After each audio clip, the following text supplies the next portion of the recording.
آگے ایک حدیث پاک ہے، آقا کائنات صلی اللہ علیہ وآلہ وسلم نے ارشاد فرمایا، حضرت سیدنا انس بن مالک رضی اللہ تعالیٰ عنہ روایت کرتے ہیں، آقا کائنات صلی اللہ علیہ وآلہ وسلم ارشاد فرماتے ہیں کہ جو اپنے بستر پر جانے کا ارادہ کرے، یعنی سونے کے لیے جائے، تو اپنے دائیں ہاتھ کو دائیں پہلو کے نیچے رکھ کر لیٹ جائے اور 100 مرتبہ سورہ اخلاص پڑھے، قل هو اللہ احد اللہ الصمد، یہ سورہ اخلاص پڑھے۔ آقا کائنات فرماتے ہیں اللہ رب العزت قیامت کے دن اس سے فرمائے گا، اے میرے بندے تو دائیں طرف سے جنت میں داخل ہو جا۔ صرف 100 مرتبہ سورہ اخلاص پڑھنی ہے سونے سے پہلے، تو قیامت کے دن اللہ تعالیٰ اس کو داخل جنت فرما دے گا۔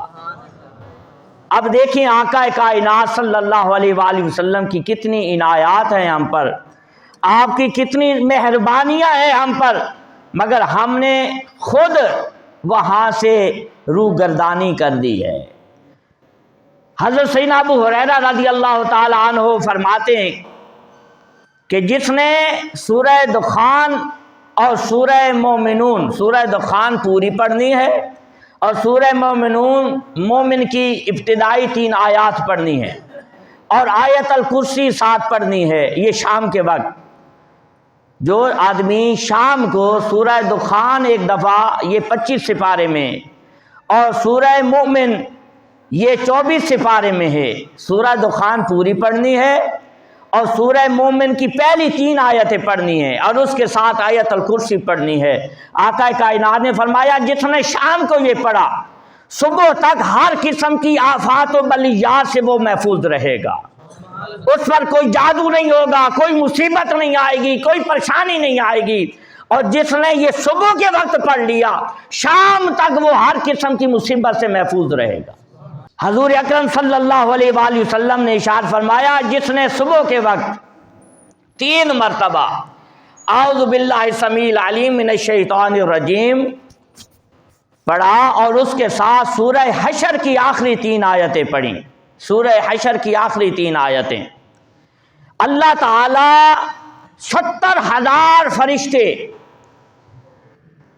اس کے لیے لگا دیتا ہے جو اس کے لیے استغفار پڑھتے رہتے ہیں، اور اگر جو شام کو پڑھتا ہے تو صبح تک 70,000 فرشتے اس کے لیے استغفار کرتے رہتے ہیں۔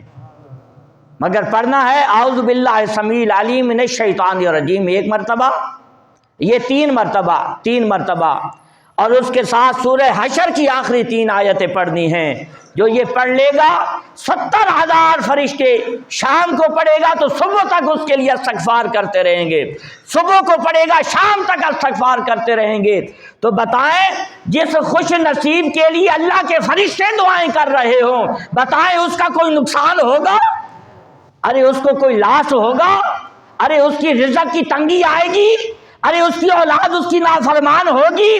جس کے لیے فرشتے خود آ کے استغفار کر رہے ہوں، دعائیں خیر کر رہے ہوں، تو بتائیں اس کو کوئی غم آ سکتا ہے؟ نہیں آ سکتا۔